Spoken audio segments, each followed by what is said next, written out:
परिषदांच्या निवडणुकांच्या घोषणेनंतर आचारसंहिता लागू झाली आहे। या आचारसंहितेचे पालन न केल्यास कार्यवाही करणार असल्याचा इशारा पोलीस अधीक्षक अजय कुमार बन्सल यांनी दिला होता। परंतु अंबड आणि भोकरदन नगर परिषदांची निवडणूक पार पडणार आहे, त्यामुळे आचारसंहिता कालावधीत अवैध वाहतूक, पैशांची देवाणघेवाण यावर पोलिसांची करडी नजर असून त्याचबरोबर जिल्ह्यात कुणाचीही गुंडगिरी खपवून घेतली जाणार नाही। शिवाय अट्टल गुन्हेगारांची परेड घेऊन त्यांना जिल्हा हद्दपार करणार असल्याचे पोलीस अधीक्षक अजय कुमार बन्सल यांनी सांगितले आहे।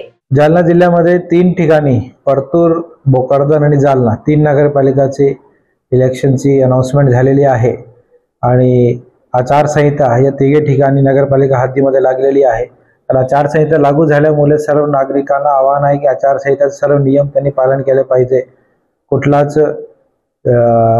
इल्लीगल वस्तूची वाहतूक, त्याच्यामध्ये दारू असू शकते, गुटखा असू शकते, तसेच कॅश पण अनअकाउंटेड जर आहे तर ती करण्यापासून वाचला पाहिजे। जर काही पकडमध्ये आलं तर पोलिसाला त्याला कारवाई करणं बंधनकारक असतो। तसेच हा निवडणूक शांततेत पार पडले पाहिजे, त्याची पूर्ण तयारी आमची सुरू आहे।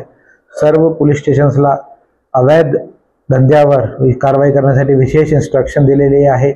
जो आचारसंहिता लागूपासून सुरू झालेला आहे त्याची डेली रिपोर्ट, अवैध दारू, अवैध गुटखा, गांजा, काही कॅश, काही राजकीय पार्ट्याकडून वाटप करणारे फ्रीबीज, वोटरला लालच देण्यासाठी, या सर्वांवर कारवाईसाठी विशेष पथक पोलीस स्टेशन वाईज नियुक्त झाले आहे। त्यामुळे मेन फोकस भोकरदन, परतूर आणि अंबड या 3 पोलीस स्टेशन जिकडे इलेक्शन आहे तिकडे आहे। तसेच जो कोर्टाकडून इश्यू झालेले नॉन अवेलेबल वॉरंट असतात, पाहिजे फरारी आरोपी आहे जो अजून अटक नाही झाले, त्यासाठी पण विशेष पथक LCB आणि पोलीस स्टेशन लेवलवर नियुक्त करण्यात आलेला आहे आणि त्याची कारवाई सुरू आहे। कुठलाही कोणाची दादागिरी, गुंडागर्दी सहन केली जाणार नाही आणि जो कोणी असे ज्याच्यावर 1, 2, 3 केसेस दाखल आहे त्याच्यावर SP ऑफिसला बोलून त्याची परेड घेऊन ॲडिशनल SP स्वतः त्याच्याकडून बॉन्ड घेणार।